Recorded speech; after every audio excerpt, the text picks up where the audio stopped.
The moon cage was never meant to become a throne. It was meant to prove a woman had lied. For 200 years, the silver prison had hung above the judgment garden of Ravengard, suspended beneath the open sky, where the full moon could look directly into the blood of any woman accused of false matecraft. If her bond was true, the cage opened by dawn. If her bond was false, the bars burned her scent from the world, leaving her unclaimed, unremembered, and ruined before the pack.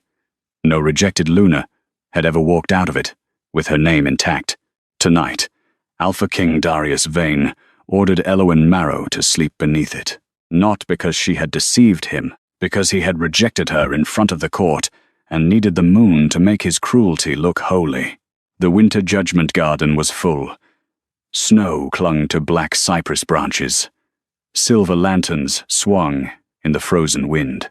Alpha Lord stood beneath Wolf, banners stiff with frost, their faces solemn, their eyes hungry. Noble women gathered on the marble terraces in white fur and moonstone jewels, pretending pity while leaning forward to watch the last pieces of Elowen's dignity be stripped away. At the center of the garden, the moon cage waited on a circle of pale stone, its bars thin as ribs, bright as drawn blades.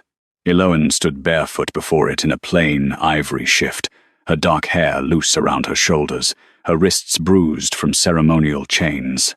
She had once worn the silver mantle of Ravengard's chosen Luna, not crowned, not fully seated, but recognized enough for servants to bow and old wolves to lower their heads when she passed. Darius's wolf had found her 3 winters ago in the Bloodwood Forest, wounded after a border raid, and had bowed to her before the king himself understood why. For one season, the kingdom whispered that a village healer had become the Alpha King's fated mate. For one season, Darius looked at her as if the cold inside him had finally found warmth. Then, Lady Maelys Thorne returned from the northern court with old prophecy scrolls, and a smile polished smooth enough to hide knives. The king's true mate will bend the moon and break the crown. By the next moon, the council called Elowen dangerous. By winter, her scent began to fade from Darius's notice. At first, he looked confused when she entered a room, then guarded, then distant. The wolf that had once pressed against his eyes whenever she came near grew restless and blind with agitation, as if searching for something it had been taught not to find. Elowen begged him once to remember. He told her memory was not proof. That had hurt more than anger. Now Lady Maelys stood beside him on the judgment steps, wrapped in a white fur cloak, her pale golden hair braided with silver thread, one gloved hand resting near Darius's arm but not quite touching. She had the perfect stillness of a woman who knew the court already imagined her in another woman's place. Darius stood in black armor beneath the moon, his silver crown cutting cold lines into his dark hair. His face was unreadable. His grey eyes, once sharp enough to find Elowen across a crowded hall, passed over her now with a terrible restraint. As if seeing her clearly cost him pain he refused to name. Lord Halric, the High Counselor, lifted a scroll. Elowen Marrow, formerly recognized as Provisional Luna of Ravengard. You stand accused of false matecraft, unlawful influence over the royal wolf, and manipulation of the Alpha King's bond sense. Elowen's throat tightened. I never manipulated him. A murmur moved through the court. Maelys lowered her eyes in sorrow. No one wants to shame you, Elowen. But if the bond was true, the moon will defend you. Elowen looked at her. And if someone cut the bond before the moon could judge it? For the first time, Maelys's expression flickered, only for a breath. But Elowen saw it. Darius did too, or almost did. His gaze sharpened, then clouded, his jaw tightening as if some invisible pain had crossed his skull. Maelys's fingers brushed the silver bracelet at her wrist. A tiny crescent charm flashed once beneath the moonlight. Then Darius looked away. The movement was small. It broke something inside Elowen anyway. Lord Halric's voice rose. Let the accused enter the moon cage. 2 guards led her forward. The cage door opened without being touched. The air inside smelled of frost, old silver, and forgotten prayers. Elowen stepped onto the carved stone circle. Runes woke beneath her feet, glowing faintly blue. The bars closed around her, with a sound like a quiet verdict. Darius descended one step. "Elowen Marrow," he said. She forced herself to meet his eyes. For one heartbeat, the king vanished. She saw the man from the forest, blood on his sleeve, his wolf kneeling before her, his hand shaking when he touched her face, because he had never been gentle with anything, and feared he would fail at it. Then the crown returned. "I reject your claim upon my wolf," Darius said. "If the moon finds truth in you, let it answer. If not, let Ravengard be freed of this false bond." The words entered the cage like winter water. Elowen did not cry. Not then. She would not give the court that feast. The trial began at moonrise. For the first hour, the cage did nothing but freeze her breath. For the second, the bars warmed and began searching her scent. Moon silver entered her skin, her hair, her blood, moving through every memory of Darius. The forest, the first bow of his wolf, the night he called her Luna in private, before he dared speak it before the court, the first morning he looked at her and did not recognize the warmth in his own eyes. The cage searched for a lie. It found absence instead. That was the strange part. Elowen felt it pause inside her blood, as if the ancient silver had reached for something that should have been there and closed around emptiness. Her scent was not false. It was missing. Her bond was not broken by rejection. It had been cut so cleanly that even the wound had been hidden. Above the garden, the full moon dimmed. One wolf whimpered. Malus stepped forward. "The cage is resisting her." Lord Halric nodded too quickly. "False bonds often distort moon judgment." Darius said nothing, but his eyes had fixed on the bars. By midnight, Elowen could no longer sit upright. She curled on her side, arms wrapped around herself, hair spread against the silver floor. The cage had stopped burning. That frightened the court more than screams would have. It did not know how to punish her, because it could not find the crime they had promised it. A single tear slipped from the corner of her eye. It touched the silver floor. The runes beneath her body went dark. Then the cage began to move, not inward, upward. The bars loosened from their prison shape and unfolded toward the sky, one by one, rising like silver branches. The court cried out. Guards drew swords. Malus went perfectly still. Darius stepped off the judgment stairs, his face stripped of control. The moon cage did not bend into a throne. It opened above Elowen's sleeping body into a living constellation. Silver stars ignited between the bars, forming wolves, moons, broken threads, and one long line of light stretching from Elowen's heart across the garden to Darius's chest. The line should have glowed gold. Instead, it was severed in 3 places. Every alpha in the garden saw it. The constellation shifted. A new image formed. Malus standing over a moonlit basin, cutting a glowing thread with a silver crescent blade, while Darius slept in a chamber of black stone. The court froze. Darius stared upward, horror dawning in his eyes. Then the constellation spoke in a voice older than the pack. "The cage finds no false mate."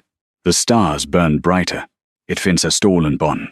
Elowen lay unconscious beneath the moonlit map, untouched by the silver that was meant to destroy her. And for the first time since he rejected her, Alpha King Darius Vayne looked at her as if his wolf had finally remembered how to see. The constellation hung above the Judgment Garden like a second sky no one had permission to deny. For one terrible moment, the court of Ravengard forgot how to breathe. Silver stars burned between the opened bars of the moon cage, not scattered at random, but arranged in living witness.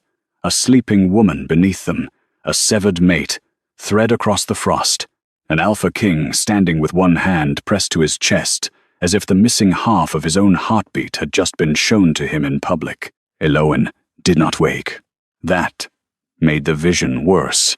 If she had risen, if she had screamed, if she had pointed at Melis with grief sharpened into accusation, the court might have called it performance. But Eowyn lay silent beneath the silver map, her face pale in moonlight, her dark hair spread over the floor of the cage that had failed to condemn her. She looked less like a woman being judged, and more like evidence the moon itself had placed before the pack. Darius stared at the constellation. The line of light between his chest and hers flickered. 3 cuts marked it. One near Eowyn's heart, one near his wolf, blood, and one at the place where Melis's silver crescent blade had passed through the bond in the vision. His wolf rose behind his eyes, not fully, not freely. It moved like a beast waking in a room filled with smoke, furious but disoriented, clawing toward a scent it had been trained not to find. "What is this?" Darius said. His voice was quiet. That frightened the court, more than shouting would have. Lord Halric recovered first, because men like him survived by speaking before truth settled. "Moon distortion, Your Majesty. The cage is old. Her grief has entered the silver. It is showing symbolic guilt, not fact." The constellation turned, every star above the cage fixed on him. Halric stopped breathing. A new image formed in the sky. Halric standing beside Melis in the lower moon chapel, holding the same crescent blade while a basin of dark water reflected Darius asleep. Melis cut the glowing thread. Halric poured black ash over the severed pieces. Behind them, 3 council witnesses signed a sealed decree. The stars, rearranged into words, witnessed by the council. A murmur moved through the nobles like ice cracking over deep water. Halric staggered back. "This is not lawful testimony." "No," Darius said, still watching the stars. "It is older." Melis finally moved. She stepped down from the judgment stairs, white fur cloak trailing over the snow. Her face had regained its softness, but the softness now looked like silk laid over a blade. She did not look at Eowyn. She looked only at Darius. "My king," she said gently, "you are wounded. The moon cage has turned its judgment toward the easiest fear inside you." Darius turned his head. "The easiest fear?" he asked. "That you wronged her." Melis's voice trembled, just enough to sound human. "That your rejection was not your own. That the pain you caused was forced into your hand by others. That is a tempting lie when guilt is unbearable." Eowyn's sleeping hand twitched inside the cage. The constellation flickered. For a heartbeat, Darius's face changed. Doubt did not vanish. It sharpened. Melis knew him well enough to aim at the wound beneath the crown. A king who feared his own weakness could be made to mistrust any truth that offered relief. He looked toward Eowyn. "She said someone cut the bond," he murmured. Melis stepped closer. "And did she say it before or after the prophecy was read?" Darius said nothing. "Before or after the court began to question her place?" Melis continued. "Before or after your wolf stopped answering to her scent?" The severed line between Darius and Eowyn pulsed. He flinched. Melis saw it and pressed harder. "You have spent months fighting a bond that weakened your judgment. You nearly lost the Northern Treaty because you hesitated when she wept in council. You almost challenged Lord Halric because she claimed servants in the lower villages were being taxed into hunger. You were becoming unstable." Eowyn's eyes moved beneath closed lids. The constellation brightened. Darius's gaze snapped upward. Another image appeared. Eowyn in a council chamber months earlier, standing alone in a simple blue gown while nobles laughed behind their hands. She held a ledger of village taxes and begged Darius to send grain before the winter roads closed. Darius reached for the ledger. Melis touched the crescent bracelet at her wrist. His eyes clouded. He dismissed the petition. 3 villagers starved before spring. The garden went silent. Darius's hand curled into a fist. Melis's face paled, but she held her ground. "You see? This is why she was dangerous. She made you doubt your counsel." "She was right," Darius said. The words struck the court like a slap. Halric snapped. "Your Majesty." Darius turned on him. "Were the lower villages starving?" Halric hesitated. The constellation answered. 3 stars fell from the sky map and struck the snow before the councillors' feet. Where they landed, images rose. Empty granaries, children with hollow cheeks, dead sheep buried beneath frost, tax wagons carrying grain into noble storehouses. Darius's expression went still, not empty. Worse, awake. He looked at Elowen again, and something cracked in his voice when he spoke. Wake her. No one moved. Darius stepped toward the cage. The silver bars, now opened into constellations, lowered slightly toward him. Not threatening. Warning. He stopped. An ancient voice moved through the stars. The judged cannot wake until the judge is willing to see. Darius stared upward. Who is the judge? The constellation shifted. Every silver line pointed to him. The court inhaled. Malus whispered, "No." The stars answered with merciless calm. The cage was opened for the accused. It is turned for the accuser. The silver line between Darius and Elowen burned brighter, revealing the 3 cuts again. Then the cage light spread from Elowen's sleeping body across the snow until it circled Darius's boots. His shadow changed. Behind him, his wolf appeared not flesh, not spirit fully, but a massive dark shape, with moonlit eyes and silver wounds across its muzzle. It looked at Elowen and gave a sound so broken that every wolf in the garden lowered its head. Darius Ventpala. He saw it. His wolf was not angry at Elowen. It was grieving her. The constellation spoke again. Before dawn, the Alpha King must name what he rejected. Her lie, his fear, or the wound others placed between them. Malus backed away. Halric's council guards moved subtly toward the cage. Elowen still slept beneath the living sky, unaware that the entire court had shifted from watching her execution to watching the king's trial. Then one guard drew a hidden blade and ran toward her sleeping body. Darius moved too late. The constellation moved first. A silver star fell from the opened cage and struck the blade from the guard's hand, pinning him to the snow in a ring of moonfire. His sleeve burned away, revealing Malus's crescent mark branded on his wrist. Every Alpha saw it. Darius turned slowly toward Malus. This time, there was no clouding in his eyes. "What else?" he asked. "Did you cut from me?" Malus did not answer. That was the first confession. The Judgment Garden held its breath beneath the living constellation. Every silver star burning above Elowen's sleeping body. Every wolf watching the Alpha King as if his next command might either save the court or split it open. The guard who had tried to strike Elowen lay pinned in moonfire, his branded wrist exposed to the frozen air. Malus's crescent mark glowed there, undeniable and cruel. Darius took one step toward her. The snow beneath his boots cracked. "What else did you cut from me?" he asked again. Malus's face had gone pale, but she was not broken. Women raised in courts learned to bleed inward. She lifted her chin, and when she spoke, her voice trembled just enough to look wounded instead of guilty. "I cut nothing that was not already poisoning you." The constellation brightened. Darius's jaw tightened. "Careful." "No," Malus said, and now grief sharpened into anger. "You wanted her before the prophecy. You trusted her before the council. You listened when she spoke of starving villages, servant taxes, wounded border wolves. She made you soft." A low growl moved through the garden. Not from Darius, from his wolf. Behind him, the shadow beast lifted its wounded head, silver cuts still glowing across its muzzle. It stared at Malus, with recognition beginning to turn into rage. Malus pointed toward Elowen. "She would have broken you.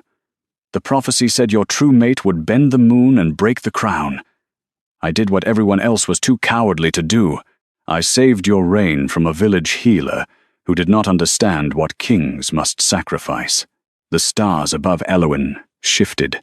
A new vision formed. Darius stood months earlier in a private chamber, asleep in a chair beside the dying fire, his face younger in rest, his crown set aside. Malus entered with Lord Halric and a priestess in grey moon robes. Eloin's silver lunar mantle lay folded on the table beside them, still holding faint traces of her scent. Melis pressed the crescent blade to the mantle and drew it through invisible light. A glowing thread snapped. Darius stirred in pain, but did not wake. His wolf shadow lunged toward the broken thread, only for the grey-robed priestess to throw black moon ash into its eyes. Eloin's scent vanished from the room. The vision faded. Darius looked as if something inside him had been struck silent. His hand lifted toward his chest, toward the place where the severed mate thread still glowed faintly in the constellation. "That night," he said. Melis's mouth tightened. "I woke, and could not remember why the room felt empty. No one spoke. I thought I had dreamed her scent." Eloin stirred inside the moon cage, but did not wake. Her fingers curled against the silver floor, as if some part of her heard him through the spell.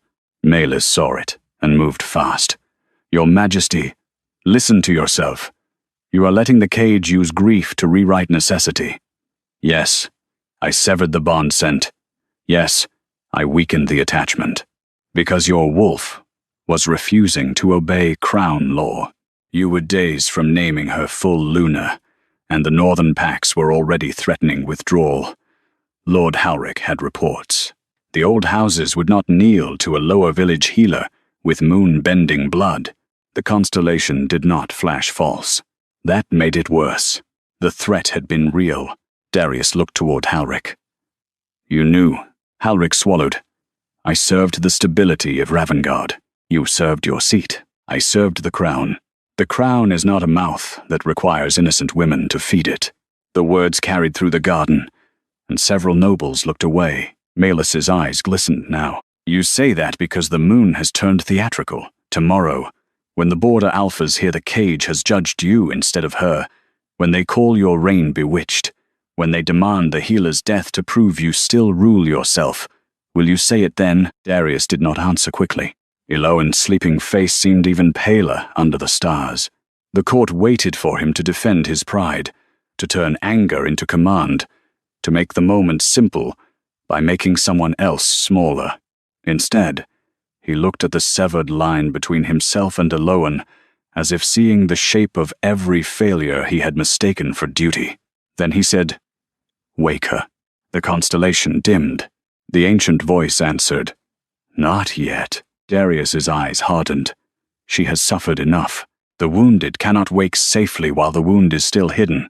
The stars shifted. Again. This time they formed not Melis, not Halric, but Darius himself. The king stood in vision before the council months earlier, Eloin beside him, her hand wrapped in bandage after healing a poisoned border wolf. The council demanded he delay naming her Luna. Melis presented the prophecy. Halric spoke of rebellion. The northern envoys threatened war. Eloin remained silent because every voice in the room had already decided her love was a political illness. In the vision, Darius looked at her. She looked back with quiet trust. Then he said, "Until the matter is settled, Lady Eloin will return to the lower wing." The real Darius flinched. The vision, Eloin's face, did not break. That was the cruelest part. She only bowed once, as if she had expected pain, and chosen not to give the room the satisfaction of seeing it land. The constellation spoke. "This cut was yours."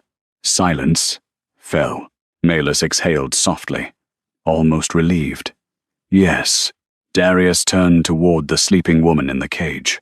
"The first severing was done by others," the stars continued. "The second by fear. The third by public rejection." The severed mate thread above the snow blazed in 3 broken places. Darius closed his eyes. For the first time in his reign, the Alpha King looked less like a ruler under accusation and more like a man standing at the edge of his own ruin, knowing he could no longer blame every blade on the hands that sharpened it. "I did not know they cut her scent," he said. "The stars waited, but I knew she was being taken from me." The garden went utterly still. "I knew," he continued, voice low and rough, "that every time I allowed them to call caution wisdom, she stood farther from my side. I knew my wolf grieved, before I understood why. I knew she looked at me, as if I had become a stranger, wearing the face of the man she trusted. Maelys whispered, "Darius." He did not look at her, and I let fear name itself duty. The constellation pulsed once, the first severed mark between him and Elowen, closed by a thread of silver light. Elowen drew a deeper breath. Darius stepped toward the cage, but the stars lowered again, holding him back. The ancient voice spoke. "Confession is not restoration." "What is?" he demanded. "The stolen must be returned by the thief. The abandoned must be answered by the one who abandoned her. The false Luna must show the blade." Maelys went still. Every gaze turned to her bracelet. The crescent charm at her wrist had gone dark, but the constellation above reflected it as a curved knife dripping moonlight. Lord Halric moved toward her. "My lady, do not." A silver star struck the snow between them, stopping him. Darius faced Maelys. "Give me the blade." Her beautiful face twisted. "If I do, the full bond may return." "Yes, if it returns, your wolf may choose her before the court." His voice dropped. "It already did. I was the one who refused to follow." The answer cut deeper than rage. For one breath, Maelys looked less like a villain, and more like a woman losing the future she had built from fear. Then she tore the crescent bracelet from her wrist and threw it into the snow. "Take it then," she said. "But when the crown cracks, remember who tried to hold it together." The bracelet struck the ground. The moon cage constellation flashed white. The silver crescent unfolded into a blade, and beneath Elowen's sleeping body, the stone circle opened like an eye. The stone circle opened beneath Elowen, like the eye of something ancient waking under the snow. Silver light rose through the carved runes, not bright enough to blind, but sharp enough to make every wolf in the Judgment Garden lower its head. The moon cage constellation shifted above her sleeping body, and the silver crescent blade Maelys had thrown into the snow lifted by itself, turning slowly in the air. It was smaller than the court expected, almost delicate, no longer than a woman's hand, with a curved edge of moon-white metal and a handle wrapped in black thread. Such a small thing, to cut a life in half. Darius stared at it. His wolf shadow behind him growled, not at the blade, but at the memory of it. The silver wounds across its muzzle flared, and the severed mate thread between him and Elowen trembled as if the blade's presence had reopened every place where it had been sliced. Maelys folded her arms beneath her white fur cloak, trembling only enough for Elowen's enemies to call it grief. "There, you have your symbol. Let the moon perform its drama." The constellation turned toward her. The stars formed a basin, black water, a sleeping king, a healer's mantle, and the blade passing through a thread of light. Then the stars formed another image. Maelys alone in the lower moon chapel after the council had gone, holding the severed piece of Elowen's bond scent in her palm. She did not throw it away. She pressed it against her own throat, where a pale mark opened beneath her skin, like a false wound. The stolen scent entered her. For one instant, Maelys's shadow changed shape, wearing the outline of a Luna she had never been. A gasp moved through the garden. Darius went very still. "You took her scent," he said. Maelys lifted her chin. "I preserved what the throne required. You wore it. I carried what she could not be trusted to carry." The constellation flashed cold silver. Not a lie. Worse. A truth twisted into justification. Elowen stirred again, her fingers curling against the silver floor as if the theft had reached into sleep and touched the wound directly. The mate thread flickered. The first cut had begun to close, but the second remained dark and jagged, pulsing between Darius's wolf blood and the stolen scent Maelys had hidden inside herself. Lord Halric's voice broke through the silence. "Your Majesty, the lady acted under council protection. The northern houses demanded noble scent confirmation before accepting a Luna. A lower village healer could not hold Ravengard together." Darius turned toward him. "So you made Maelys smell like my mate?" Halric swallowed. "We stabilized your rule. You falsified my wolf senses. We saved you from a prophecy." The Alpha King's wolf shadow surged forward so violently, several guards stumbled back. Darius held it by will alone, but his control had become visibly painful. His breath came harder. The constellation's silver light circled him, not attacking, not condemning, yet waiting for him to understand what judgment required. The ancient voice spoke from the stars. The stolen scent must be returned before the sleeping Luna wakes. Maelys went pale. Darius looked at her throat, where the hidden false mark now glowed faintly beneath her skin. "Return it." She laughed once, breathless and bitter. "You ask as if I tucked away a ribbon. Return it. If I do, every wolf here will smell her as your true mate. They already should have." The answer cut the garden open. For one heartbeat, Maelys looked truly wounded. Not because she was innocent, but because some part of her had believed suffering for power made the power hers. "And what happens when they smell her?" she asked. "What happens when the houses realize the king's true Luna is a village healer they already helped humiliate? What happens when they understand their future queen heard every insult, every whispered threat, every vote to burn her? Do you think they will accept her? Or will they kill her before you can crown her?" Eloan's eyes moved beneath closed lids. Darius's face hardened, but he did not answer quickly. That hesitation gave Maelys strength.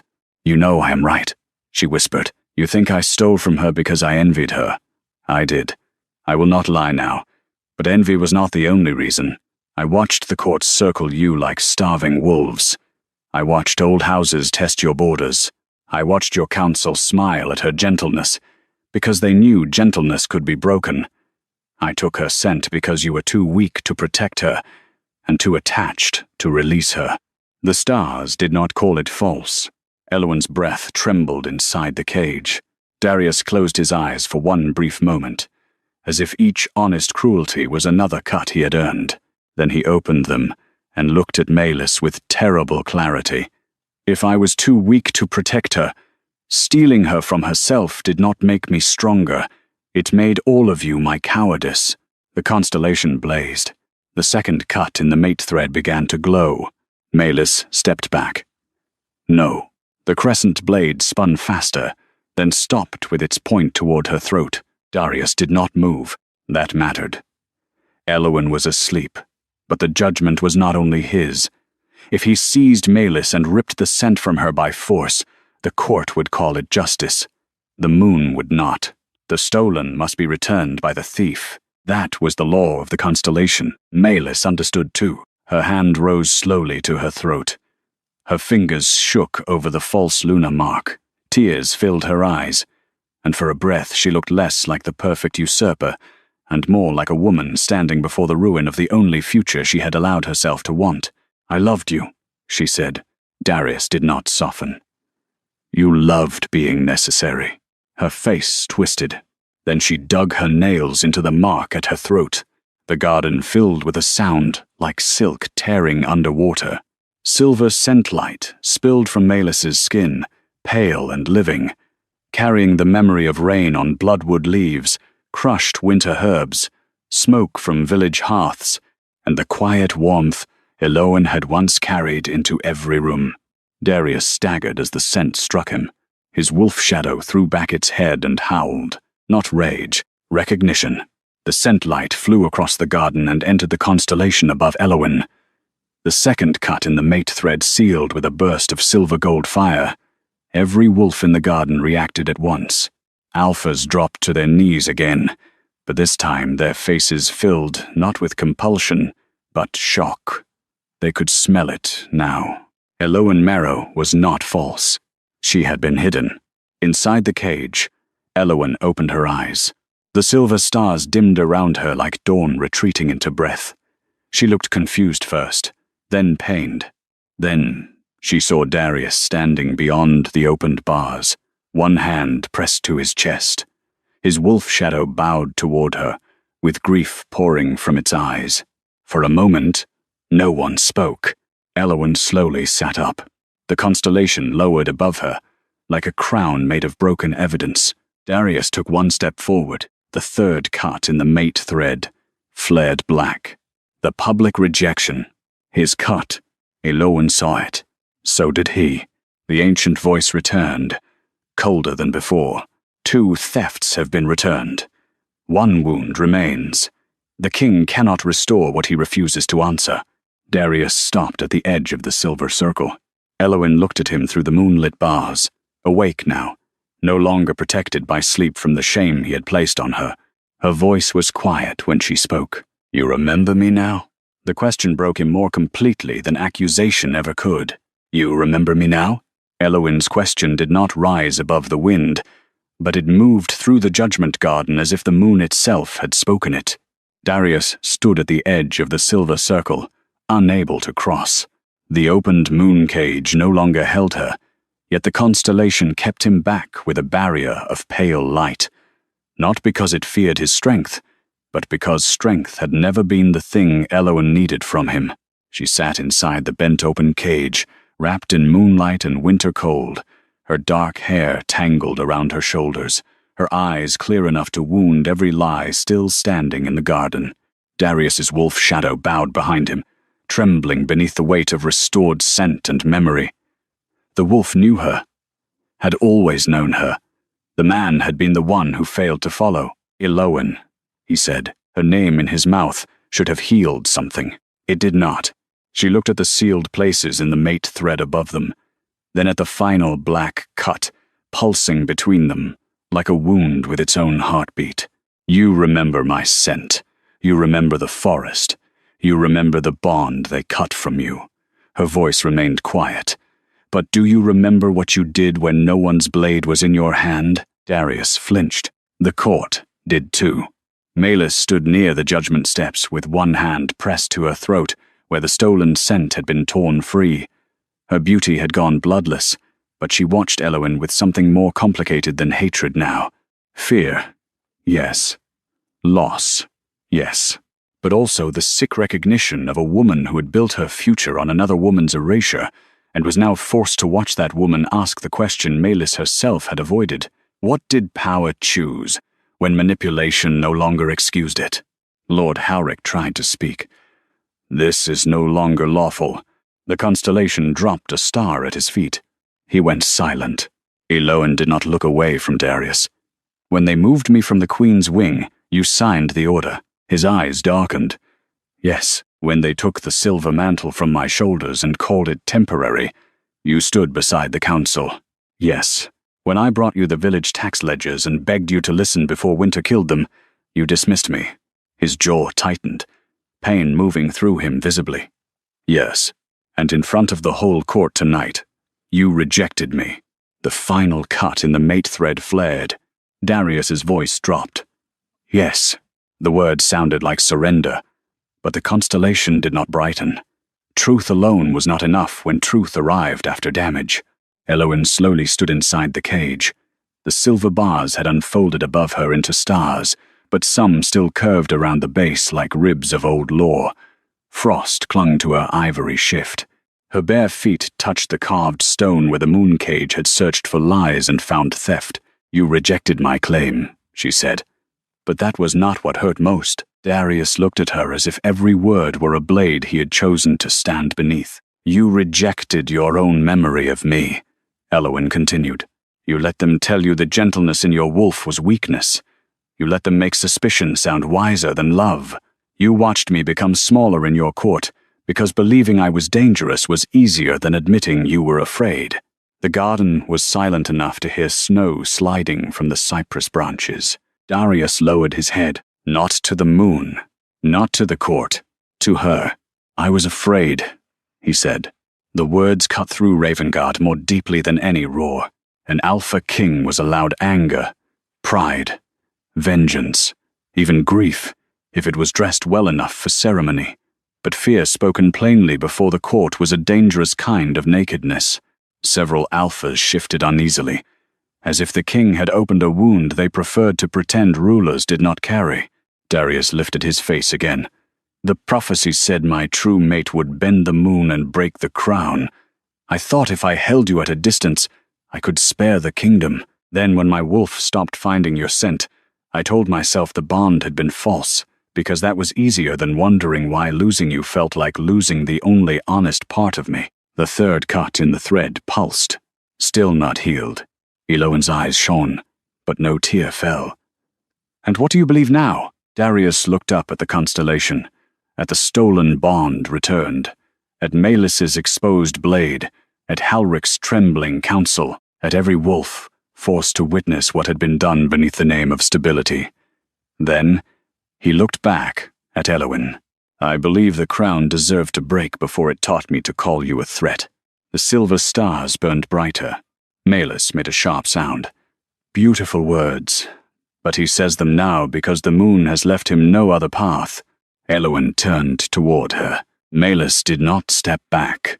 There was a kind of bravery in her, twisted though it was, the bravery of someone who had already lost the one thing she had sinned to secure. "Ask him what happens tomorrow," she said. "Ask him what happens when the northern packs hear he let a lower village healer judge his reign. Ask him what happens when his alphas call you the woman who made him kneel. Tonight, he will speak of fear. Tomorrow the crown will teach him new words." The constellation did not mark her words as false. That made them dangerous. Elowen looked back at Darius. "She is right about one thing. The moon can force a trial, but it cannot force courage after dawn." Darius took one step closer. The silver barrier stopped him. He did not fight it. "I know, do you?" Her voice trembled for the first time. "Because I loved the man whose wolf bowed to me. I do not know if I can trust the king who needed a cage to remember." The words struck harder than rejection. Darius breathed once, unsteadily. "Then do not trust me tonight." The court stirred. Elowen stared at him. He removed the silver crown from his head. The entire garden seemed to tilt. Lord Halric lunged forward. "Your Majesty, do not." Darius threw the crown into the snow between himself and Elowen. It landed beneath the severed mate thread, silver points sinking into frost. "I rejected you before this court," he said. "So, before this court, I answer without crown." The constellation flared. His wolf shadow stepped forward and lowered its head until its muzzle nearly touched the snow. Darius remained standing, but the meaning was clear. The beast bowed first. The man would not hide behind it. "Elowen Marrow," he said, voice carrying through the garden, "I rejected you out of fear. Not truth, not law, not the moon's will. I let others steal your scent, but I gave them the door by doubting you. I let the council remove you, but I gave them silence. I let Melis wear your place, but I gave her the room to stand there." Melis closed her eyes. Elowen did not move. Darius continued, "I cannot demand your forgiveness. I cannot command the bond to return. I cannot undo the night you spent beneath silver, because I was too afraid to face what loving you might cost my throne." The final cut in the mate thread began to glow faintly. "Not sealing, listening. So, I give the moon what I should have given you," he said. "Choice. If the bond returns, it returns only if you want it. If the crown breaks, I will not use your body or your name to hold it together. And if Ravengard demands proof of my strength, I will tell them strength was never in rejecting you. It is in standing beside the truth after I failed it." For a long moment, nothing happened. Then, Elowen stepped out of the opened moon cage. The garden inhaled. The constellation lowered around her, silver stars drifting near her shoulders like quiet witnesses. She walked toward the crown in the snow, not toward Darius. That hurt him. She saw it. Good. Some pain deserved to be felt fully. She stopped beside the crown and looked down at it. Once, she had dreamed of wearing Ravengard's lunar mantle, standing beside him beneath banners, healing the kingdom from the warmth of his trust. Now, the crown looked less like a promise, and more like a question made of metal. Elowen lifted her bare foot and stepped over it. Not on it, over it. The court understood the insult and the restraint at the same time. She stood before Darius with the silver barrier between them, close enough to see the grief in his eyes, far enough that he could not touch her without permission. "I do not forgive you tonight," she said. His face tightened, but he nodded. I know. I do not return because your wolf remembers. I know, and I will not become Luna, because the moon proved I was not false. His voice was rough. No? The constellation brightened. Eowyn looked up at the severed mate thread. But I will hear what the moon has not finished saying. The final cut blazed white. The ancient voice returned from the stars. Then let the stolen bond stand in witness. Let the false Luna answer for the blade. Let the king answer for the wound. Let the rejected Luna choose after truth is complete. The silver crescent blade rose from the snow. It turned toward Maelys, and behind her, the Judgment Garden opened into a vision of the night she first decided Eowyn had to disappear. The vision opened behind Maelys like a wound she had spent years dressing in silk. At first, there was no Judgment Garden, no moon cage, no court watching beneath frost and stars. There was only a chamber of white stone and northern glass, lit by a pale fire that gave no warmth. Maelys stood inside it as a younger woman, not yet wrapped in the perfect confidence she wore before Ravengard. Her hair was unbound. Her face was wet with tears. Before her lay a letter sealed with the crest of the Northern Pax. Lord Halric stood beside her. You read the prophecy yourself, he said in the vision. If Darius keeps the village healer, the crown breaks. Young Maelys looked down at the parchment. It says his true mate will bend the moon and break the crown. It does not say she will kill him. No, Halric said softly. It says something worse. She will make him choose her over the realm. The real Maelys stood frozen beneath the constellation, face white as the vision betrayed her beginnings. The court watched, with the cruel fascination of people who had enjoyed her power and now wanted proof they had never trusted it. In the vision, Maelys turned toward a narrow window. Beyond it, in the courtyard below, Eowyn stood beside Darius beneath falling snow. She was younger then, wrapped in a healer's cloak, laughing softly as Darius's black wolf pressed its enormous head into her palm. The sight should have been tender. In Maelys's eyes, it became threat. He smiles with her, young Maelys whispered. Halric stepped closer. He obeys her. No, he listens to her. For an Alpha King, there is little difference when the wrong woman speaks. Eowyn watched the vision in silence. Her arms were wrapped around herself, but she did not shrink. Darius stood across from her, crown still lying in the snow between them, his face carved with the pain of seeing the machinery that had moved behind his own fear. The vision shifted. Maelys stood in the lower moon chapel, holding the crescent blade for the first time. A priestess of the old moon temple painted black ash over her fingers. Halric placed Eowyn's silver lunar mantle on the altar. It still carried Eowyn's scent. Darius's wolf shadow appeared faintly in the dark water of a basin, restless and searching. Young Maelys hesitated. I am not killing her, she said. No, Halric answered. You are saving him from a bond that will ruin him. She will suffer. She is a healer. Suffering is the language she understands. The words moved through the garden like poison. Eowyn closed her eyes. Darius's wolf shadow snarled, so violently that snow lifted around his boots. The vision, Maelys, raised the crescent blade. Tears slipped down her face as she cut through the glowing thread, rising from Eowyn's mantle. The moment it snapped, Darius's wolf shadow in the basin threw back its head in silent agony. Maelys nearly dropped the blade. I did not know it would hurt him, she whispered. Halric gripped her wrist. Then do not waste the pain. The constellation darkened. A second vision rose. Maelys, standing outside Eowyn's new chamber in the lower wing, listening while Eowyn cried behind the door. A servant approached with a tray of tea and paused, uncertain. Maelys took the tray herself. For one strange moment, her face softened. She almost knocked. Then she heard Darius's voice from the far hall, calling Eowyn's name like a man fighting sleep. Maelys poured the tea into a potted winter rose and walked away. The court saw everything. The envy, the hesitation, the choice. Elowen opened her eyes again. "You heard me that night." Melis's lips trembled. "Yes, I thought no one did. I know." The admission did not heal anything. It only made the wound more precise. The vision changed again. This time Melis stood before Darius after the bond scent had been cut. He was awake, pale, furious, pacing like a trapped wolf. "Why can I not find her?" he demanded. Melis touched the crescent bracelet hidden beneath her sleeve. "Because perhaps your wolf has finally released what grief made it choose." "No." Darius gripped the edge of the table until wood cracked beneath his hand. "My wolf does not release. It mourns. Then let it mourn privately," Melis said.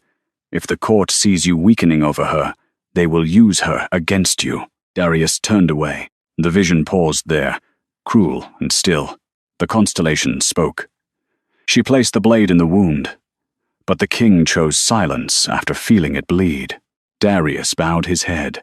Elowen looked at him, and the final cut in the mate thread pulsed between them. The stars shifted to Melis again. Now kneeling in her chamber months later, the stolen scent pressed into her throat, whispering to herself in the dark, "If he cannot love me, let him need me. If he cannot need me, let the kingdom need me beside him." The vision faded. The garden returned. Melis stood exposed before them all. No longer the gentle savior, no longer only the jealous usurper. She was something more painful. A woman who had seen another woman loved, and decided fear gave her the right to steal the shape of that love. Elowen stepped toward her. Darius moved as if to follow, then stopped. This was not his wound to speak over. Melis lifted her chin. "Say it then. Call me monster." Elowen's voice was tired.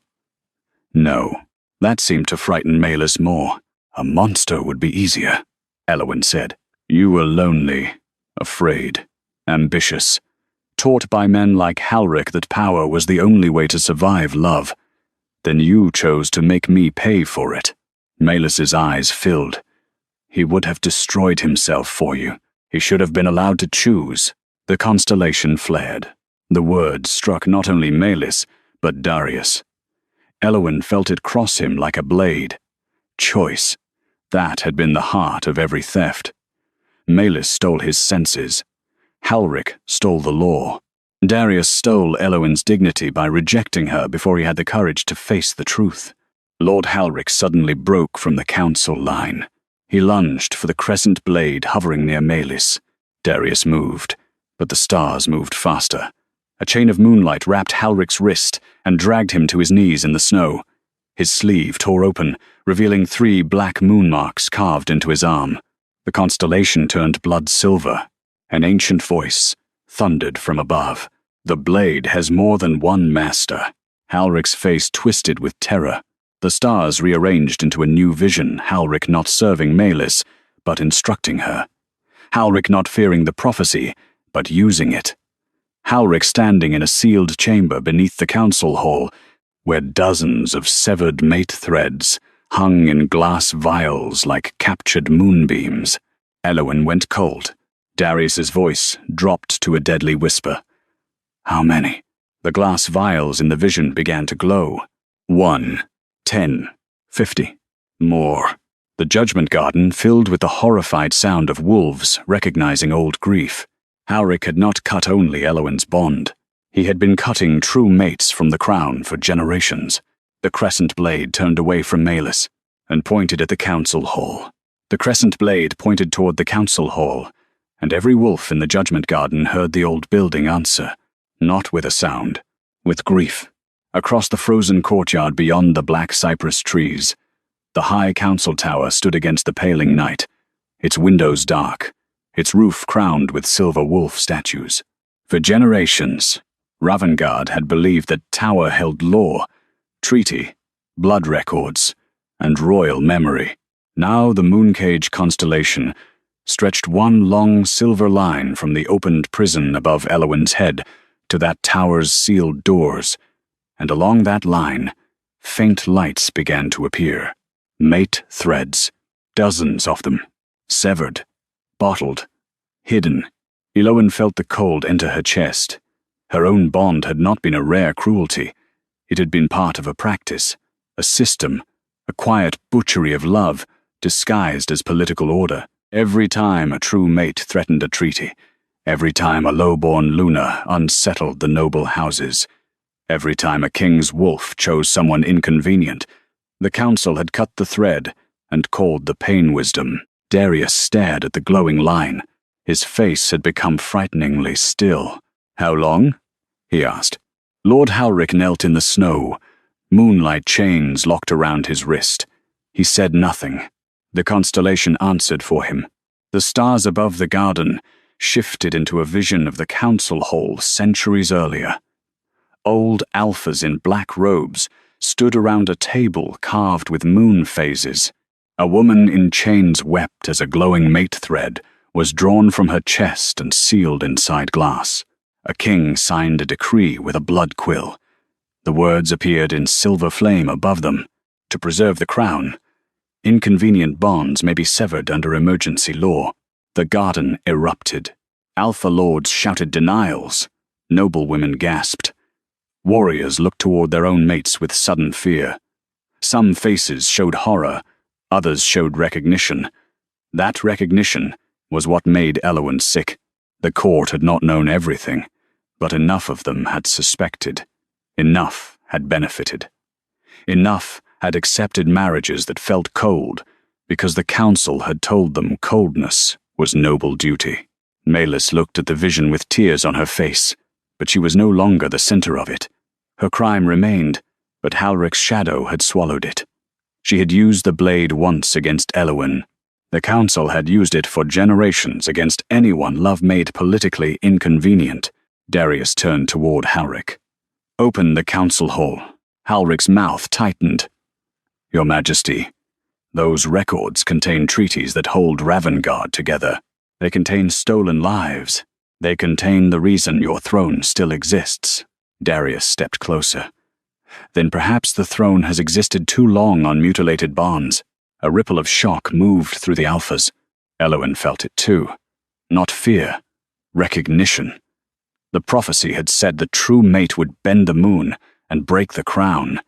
She had spent months being treated like the danger. But now, the danger was visible. The crown was not threatened because she was false. It was threatened because truth had reached its foundations. The final cut in the mate thread still pulsed between her and Darius. His confession had begun to heal it, but something held it open. Not Maelys now, not the stolen scent. The last wound belonged to what the king would do after knowing. The constellation lowered around Elowen like a question. She understood. "Take me to the council hall," she said. Darius looked at her sharply. "You have already endured enough tonight. That is not your decision." The words stopped him. His eyes tightened with pain, but he nodded. "No, it is not." That small surrender traveled through the bond more deeply than any apology. Elowen did not forgive him. She was not ready. But every time he chose not to command her, some part of her that had been forced smaller by his rejection breathed a little more. Maelys watched them. "If the tower opens, every noble house will turn on you." Darius did not look away from Elowen. "Let them. No king can rule only with guilt, and a village healer's wounded honor." Elowen turned to Maelys. "You still think this is about my honor?" Maelys's lips parted. "It is about every woman who woke beside a stranger and was told her wolf had chosen duty. Every man whose beast mourned a mate he was made to forget. Every child born from a bond the moon never blessed. You thought stealing from me would make you queen. Halric taught you that because he had built an entire kingdom from theft." For the first time, Maelys had no answer. The mooncage bars, still unfolded into stars, began to descend. Not around Elowen as a prison, but in front of her as a path. Silver lines touched the snow one by one, creating a bridge of moonlight from the garden to the council tower. Wherever the lines touched ground, old runes appeared. "Witness must walk." Elowen stepped onto the first line. The entire court followed. Not willingly, all of them. Some came because fear dragged them. Some because curiosity was stronger than shame. Some because their own wolves pulled them forward with low, mournful sounds. Darius walked beside Elowin, not ahead. His crown remained in the snow behind them. Maelys came under guard, pale and silent. Halric was dragged by moonlight chains, the crescent blade floating before him like a compass pointing toward judgment. At the council tower doors, the silver blade stopped. The doors were sealed with 7 locks, each shaped like a wolf's mouth. Halric lifted his head, suddenly calm. That calm frightened Elowin more than his panic had. "You cannot open them without council blood," he said. Darius drew his sword. "Then give me yours." Halric smiled faintly. "Killing me seals the vault forever." The constellation dimmed. Darius stopped. Halric's smile widened. Emergency law was not written by fools. If the council falls under moon judgment, the records burn, unless opened by lawful consent of the sitting High Counselor. "So, consent," Elowin said softly, "is sacred when it protects you." The words struck him. His smile faded. The crescent blade turned toward Elowin. She did not understand until the silver path beneath her feet brightened. The ancient voice spoke from the stars. "What was cut by stolen consent may open by restored consent." Elowin looked at the tower doors. Whose? The answer came not from the stars, but from inside the tower. A chorus of faint voices whispered through the locks. "Oh!" The severed mate threads trapped inside were speaking. Elowin stepped closer. Darius reached instinctively, then stopped before touching her arm. She saw the restraint and kept walking. She placed her palm against the cold door. Pain entered her at once, not sharp, but vast. Hundreds of broken bonds pressed against her skin, each one asking to be remembered. She nearly fell. Darius moved behind her, close enough to catch her if she chose to lean, but he did not take the burden from her. Elowin closed her eyes. "I cannot open this for you," she whispered to the voices. "But if you choose to be seen, I will witness." For one breath, nothing happened. Then every lock on the council tower opened from the inside. Halric screamed, "No!"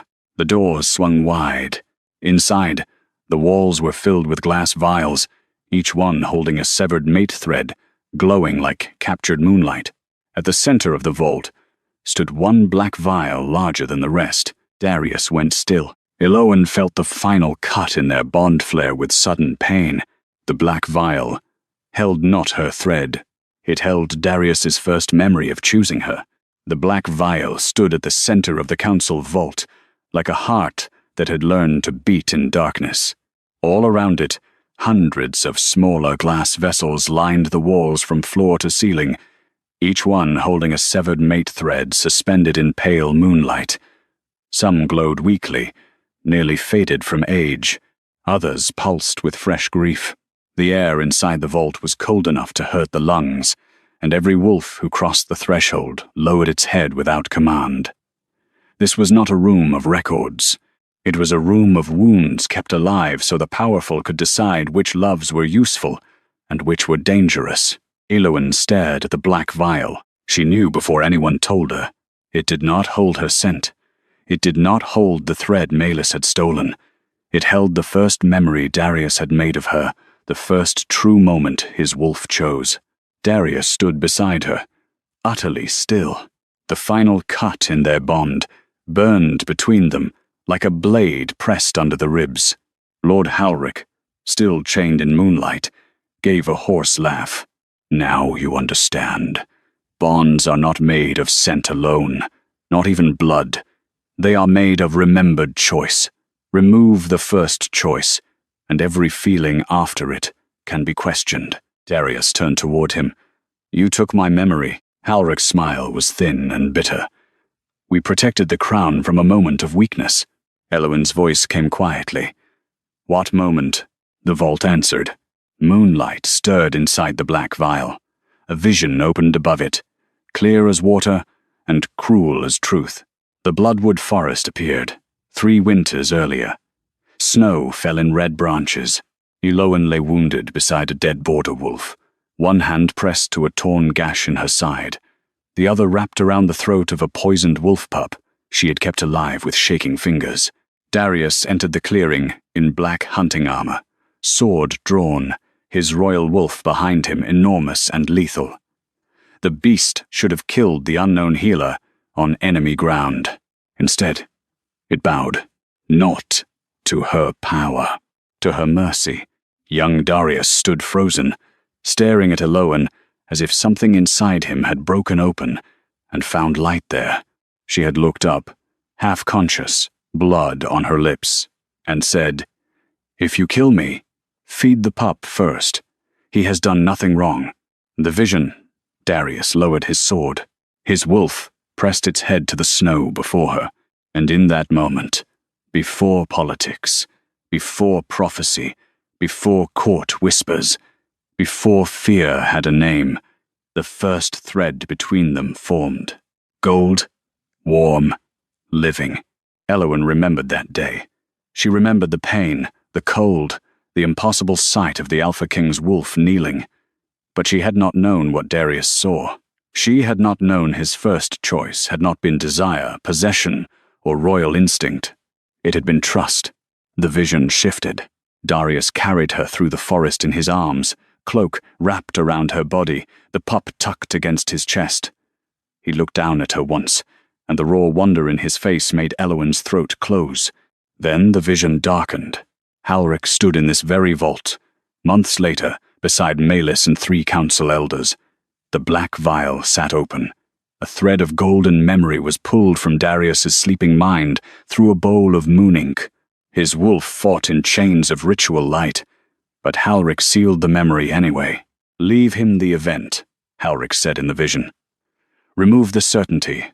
Let him remember finding her, not choosing her." Maelys looked younger, frightened by what they were doing, but she did not stop it. The vial closed. The vision vanished. Darius looked as though the floor had dropped beneath him. Elowen could hardly breathe. Every wound before this had been terrible, but this one entered differently. They had not only stolen from her, they had stolen from him the moment in which he had been most himself. Darius took one step toward the black vial. It cracked. Halric shouted, "Do not touch it. If the first memory returns improperly, it may break his wolf. The mind protects itself from what power must forget." Darius did not stop. Elowen reached out and caught his wrist. The entire vault seemed to tremble at the touch. He looked at her hand on him, then at her face. Pain, rage, and shame moved beneath his eyes, but also restraint. He could have pushed past her. He did not. "Do not let him make you reckless," she said. His voice was rough. "That memory is mine." "Yes," she said. "And that is why you should not let him decide how you take it back." The final cut in the mate thread pulsed. Darius stared at her, and for a breath she saw the forest again, not through magic, but through him. The man who had once carried her through snow, the king who later let fear discard her. Both were true. That was the cruelty. That was why the bond hurt. "What do you choose?" she asked. The question settled over him. Not what did the crown need, not what did the council allow, not what would stop war before dawn. "What do you choose?" Darius looked at the black vial, then at the hundreds of severed threads in the vault, then back at Elowen. "I choose to remember," he said, "but not alone." The words struck softly and deeply. Elowen understood what he was asking. Without possession, without command, witness, not forgiveness, not restoration. A shared truth, so the council could not twist memory into another weapon. She placed her other hand against the black vial. Darius placed his hand beside hers. The glass shattered. Golden light burst through the vault. The memory did not return gently. It tore through Darius with the force of a wolf breaking through ice. He fell to one knee, hand still pressed against the broken vial, breath caught in pain. His wolf shadow rose behind him, no longer wounded at the muzzle, but shaking as the first choice returned, the scent of bloodwood snow, Elowen's voice asking him to feed the pup. the quiet certainty that his beast had chosen mercy before crown. Elowen felt it too, the first moment of being seen. The final cut in the mate thread flared white, but before it could close, every other vial in the vault began to crack. Halric screamed, "No! If they all return at once, the old houses will tear themselves apart." The severed threads burst from the walls in streams of moonlight, flying past Elowen and Darius like a storm of unfinished vows. Voices filled the vault lovers calling names, wolves mourning lost mates, children crying for parents whose unions had been erased, queens who had died believing their bonds were false. Elowen staggered under the grief. Darius caught her, but only after she leaned toward him. That choice mattered. The moon cage constellation appeared above them, even inside the vault, its stars burning through stone. The ancient voice spoke. "The first memory is returned. Now the stolen bonds demand witness." The vault doors slammed shut behind them. Outside, the council tower began to shake. Inside, every severed mate thread turned toward Elowen, and Elowen realized the moon cage had not brought her here only to restore her bond. It had brought her to judge them all. Every severed mate thread turned toward Elowen, and the council vault filled with grief bright enough to blind. The threads did not attack her. That made them worse. They hovered in the cold air like wounded living things, trembling between fury and plea, each one carrying a love interrupted by law, fear, ambition, or crown survival. Elowen stood at the center of them with Darius beside her, the returned memories still glowing between their hands, and understood that the moon cage had never been only a prison. It was a witness relic. A silver judge built before kings learned how to turn judgment into punishment. Darius's arm remained near her, not holding, not claiming, only ready. The restraint cost him. She could feel it through the almost healed bond, feel the force of his wolf, wanting to shield her from the storm of stolen vows. But shielding her from truth would make him no different from the men who had hidden it. So he stood there, shaking with the effort of letting her choose. Elowen lifted her chin. "I cannot judge all of them alone." The threads shivered. The constellation above them answered in a voice like moonlight through iron. "Witness does not mean carrying every wound. It means refusing to bury them again." The vault walls cracked. Beyond the sealed doors, the council tower groaned, as if the building itself wanted to collapse, rather than release what it had protected. Lord Halric struggled against the moonlight chains around his wrists, face slick with terror, now that his authority had been stripped to its oldest fear. "You do not know what you are doing," he said. "Those bonds were severed for reasons. War treaties, succession disputes, madness in the blood, forbidden unions between enemy packs. You open them all, and the kingdom fractures before dawn." Elowen looked at the hundreds of glowing threads. "And if we leave them hidden, Revengard survives." "No," Darius said, voice low. "It continues." Halric's gaze snapped toward him. "You would condemn your own throne for ghosts of old mates?" Darius looked at the black crown he had left behind in the garden, though it was no longer visible through stone.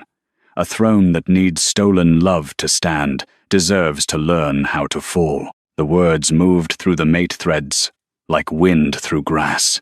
One thread drifted closest to Elowen.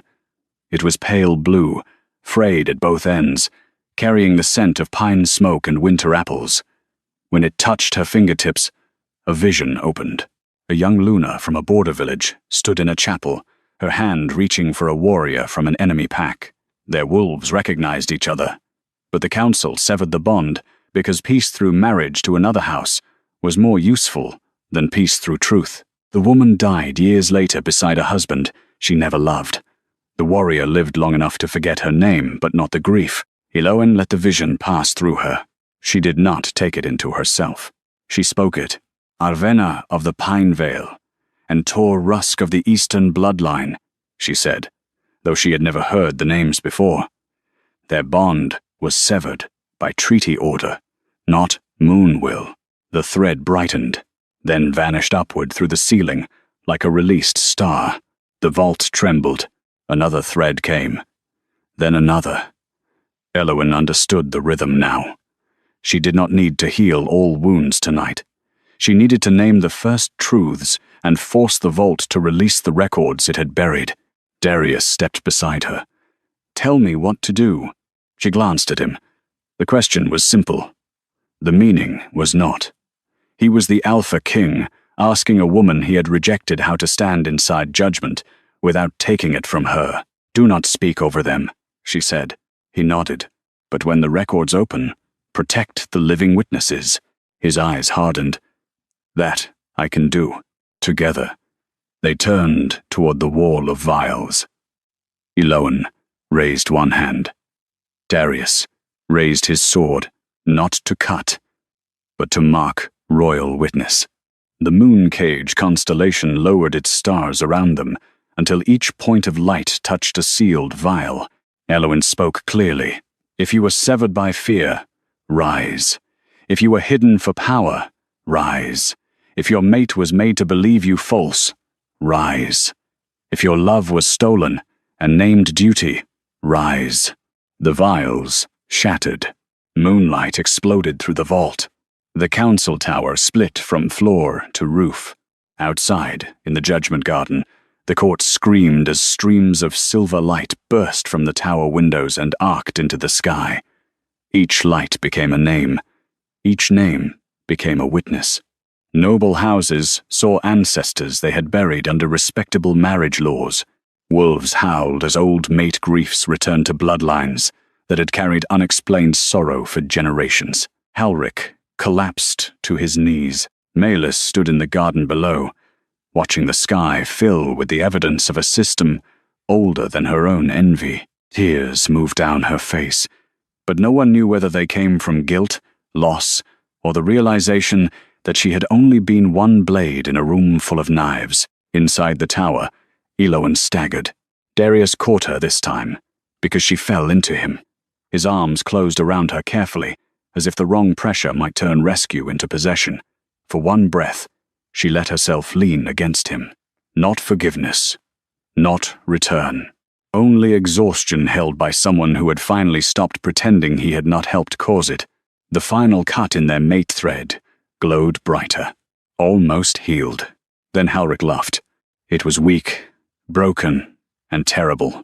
"You think naming old bonds wins?" he rasped. The council prepared for moon judgment. If the vault opens fully, emergency law passes to the Blood Crown. Darius went still. Eowyn lifted her head. "What does that mean?" Halric smiled through blood. "It means the throne will defend itself from the woman who breaks it." The floor beneath the vault turned black. The constellation flickered. Far away, in the Judgment Garden, Darius's discarded crown rose from the snow by itself. Its silver points lengthened into claws. Black moon fire burned inside its rim, and every wolf in the garden snarled in pain as the old crown law awakened. Maelys screamed, "Darius!" The crown flew through the shattered tower window and hovered above the vault, no longer a symbol, but a weapon built from generations of rejected truth. The ancient voice of the moon cage darkened. "The crown has chosen survival over witness." The black crown turned toward Eowyn. Darius stepped in front of her. This time Eowyn let him. The crown opened like a wolf's jaw and spoke with the voices of every king who had feared his true mate. Then the rejected Luna must be erased before dawn. The black crown hovered above the broken council vault like a dead king refusing burial. It had no face, yet every wolf in the tower felt it looking at Eowyn. Silver points had stretched into claws. The inner rim burned with black moonfire, and within that fire moved the shadows of kings long-gone men who had called severed bonds strategy, silenced Luna's stability, and named fear as law, until law forgot the sound of mercy. Their voices spilled through the vault in one terrible command. The rejected Luna must be erased before dawn. Darius stood between Eowyn and the crown, sword raised, his body still bright with the returned memory of the Bloodwood Forest. The final cut in their mate thread burned behind him, unfinished, pulsing like a wound that had almost closed before the crown ripped it open again. Elowen's knees shook beneath her. She had survived the moon cage. She had survived the stolen scent, the opened vault, the grief of hundreds of severed bonds rushing through her hands. But the crown's hatred was different. It did not hate her because she was weak. It hated her because she had made weakness visible in kings. "Move aside, Darius Vayne," the crown said. "The crown remembers what love destroys." Darius's wolf shadow rose behind him, no longer wounded at the muzzle, but scarred with silver truth. "Then the crown remembers poorly." The black moonfire surged. Halric laughed from the floor. Blood on his mouth and moonlight chains around his wrists. "You cannot defeat it with sentiment. That crown was forged from every emergency decree, every mate severance, every survival oath signed by kings before you. It is Ravengard's oldest instinct." Elowen understood before Darius did. The crown was not only a relic, it was the shape of the kingdom's fear. If Darius fought it as king against crown, he would be fighting every ruler who had chosen control over truth. The battle would become power against power, and the rejected bonds would remain the battlefield. She stepped out from behind him. Darius turned sharply. "Elowen, no," she said. The word stopped him, because it held no anger, only choice. She moved beside him, not behind him. The black crown twisted toward her, claws widening. The mate thread still floating through the shattered vault, dimmed as if afraid to be buried again. Outside the tower, the sky had paled at the edge of dawn, but the second moon remained visible, crowded with names, old wounds, and newly returned witnesses. "Elowen," Darius said quietly. "Let me stand before it." "You already are." The words cut both ways. His face tightened. "You stood before me when the god tried to strike. You stood before me when the crown turned its mouth toward me. But this is not only something trying to kill me." She looked up at the crown. "It is something that taught you how to reject me." Darius's hand tightened around his sword, but he lowered it an inch. That restraint mattered more than any vow. The crown spoke again, its voices layered with old kings. "She bends the moon. She breaks the crown. Erase her, and the throne survives." Elowen lifted her face. "No, I break what was already rotting." Black fire lashed from the crown. Darius moved, but Elowen raised her hand first. The moon cage constellation answered.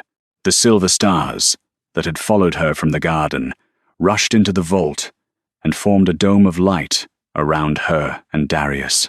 The black fire struck it and spread into visions instead of flame. Elowen being stripped of her mantle, Elowen kneeling beneath the cage, Darius speaking the rejection, Malus cutting the scent, Halric sealing vials, starving villages ignored, old Lunas waking beside husbands their wolves had never chosen.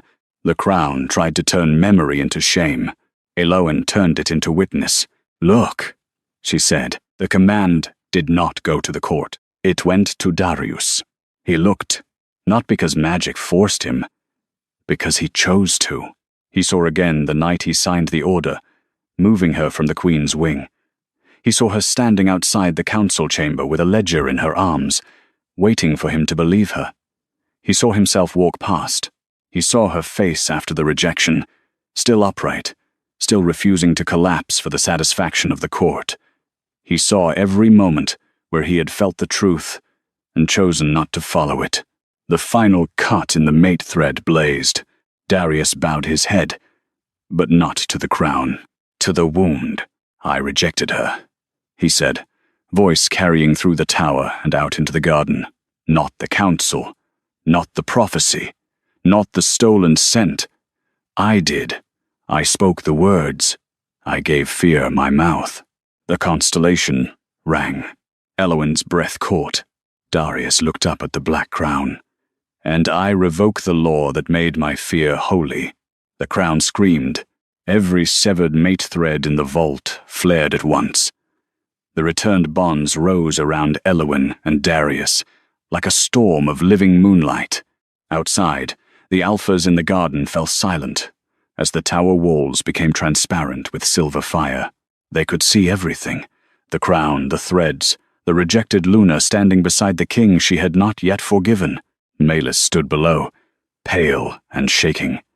For the first time, there was no calculation in her face, only loss. Halric struggled against his chains. "Stop them! If the crown breaks, every emergency bond law falls with it." Elowen looked down at him. "Good." The words struck like dawn. She lifted both hands, and the mate threads moved not into her, not through her, but around her. She did not claim them. She did not command them.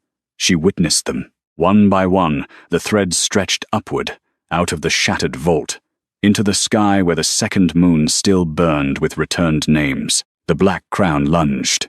Darius's wolf met it, not as a beast of conquest, but as a king's wolf finally seeing what kings had buried.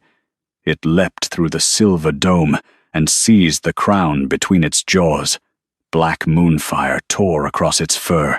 Darius staggered, blood slipping from his nose, but he did not release the connection. Elowen stepped forward and placed her hand against his chest. The mate thread between them glowed. The final cut waited. She could close it. She felt that now. One choice from her, and the bond would heal in full. Darius's wolf would become stronger. The court would smell the truth. The king would have the Luna the moon had defended, but if she closed it only because the crown threatened them, choice would become another emergency law. So she did not. Instead, she sent her strength through witness, not bond. "You do not get me back as payment for finally seeing," she whispered. Darius's eyes met hers through pain. "I know, and I do not save you because I belong to you. I know.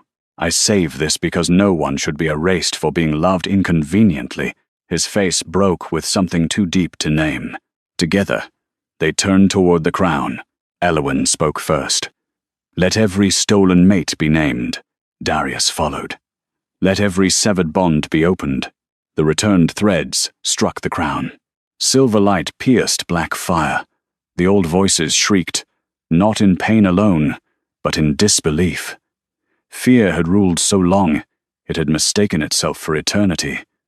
The crown cracked down the center. Through the fracture poured names, memories, old vows, lost sense, first choices, last regrets. The emergency laws burned in the air, like dry leaves. Halric screamed as the moonlight chains dragged him flat against the floor. The crown shattered, not into pieces, into wolves. Hundreds of silver wolf shadows burst from the broken relic and raced through the tower walls, across the judgment garden, into the waking kingdom. Each one carried a severed bond back toward the living or the dead who had once held it. Some would heal, some would only mourn.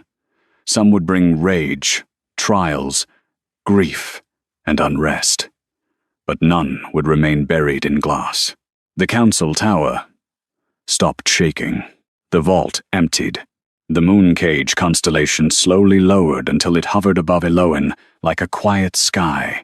The final cut in her mate thread with Darius remained open. Small now, honest. Darius looked at it, then at her. He did not reach for it. He did not ask. That restraint said more than pleading could have. Below, the court gathered in the snow as Elowen and Darius descended from the tower. Dawn had begun touching the judgment garden. The moon cage still stood open, its bars unfolded into silver constellations instead of prison walls. The black crown was gone. Darius's silver crown remained where he had thrown it into the snow. Melis stood under guard, her crescent bracelet broken, her throat bare of stolen scent. When Elowen approached, Melis lifted her chin, but her eyes were wet. "Will you have me executed?" Melis asked. "No," Elowen said. "You will testify." Melis's mouth tightened. "You think that is mercy?" "No. I think death would let you become simpler than what you did." Melis looked away first. Halric was dragged into the garden in moonlight chains, trembling now that the old crown no longer protected him. Darius faced the court without his crown. "All severance laws are ended," he said. Every bond vial will be opened. Every mate, law judgment will be witnessed by the moon, the living bond, and the one accused. No council will cut what the wolf has chosen. No crown will call fear duty again. A northern alpha stepped forward, furious. And if the houses rebel, Darius looked at Eloin, not for permission, for witness. Then they rebel against truth, he said. The alpha's gaze moved to Eloin. And her? Is she Luna now? The garden went still. There it was, the old hunger to place her somewhere useful. False mate, true mate, threat, queen, symbol, a new cage made of honor, instead of silver. Darius answered before the court could shape her silence. Eloin Marrow is the woman this court condemned and the moon defended. She is the rejected Luna no longer. She will decide what she becomes. Eloin looked at him then, and something inside her softened, not enough to forgive, not enough to return, but enough to believe that perhaps the man who had once chosen fear had begun learning the cost of choice. She stepped toward the moon cage, the silver bars lowered around her, not closing, not trapping, but bowing outward in a crescent of stars. No throne, no prison, a constellation at her back. I will not be crowned by the same night that caged me, she said. The court listened. I will not heal Ravengard by pretending one apology repairs what law destroyed. I will witness the returned bonds. I will speak for the villages ignored when my voice became inconvenient. I will decide whether the mate thread between us closes when truth has lived beyond dawn. Darius bowed his head. Then I will wait, he said. No, Eloin answered. You will work. A faint, painful smile touched his mouth and vanished. Yes, the first sunlight broke over the garden. The full moon faded, but the constellation remained faintly visible above the opened cage, a map of silver wolves and restored threads. Eloin stood beneath it, no longer the woman locked away to prove a lie. Not yet Luna, not yet queen, but named before every alpha as the one the moon had refused to condemn. Darius stood beside her, crownless, watching the kingdom wake to the truth he had feared. And behind them, the moon cage did not become a throne. It became a sky.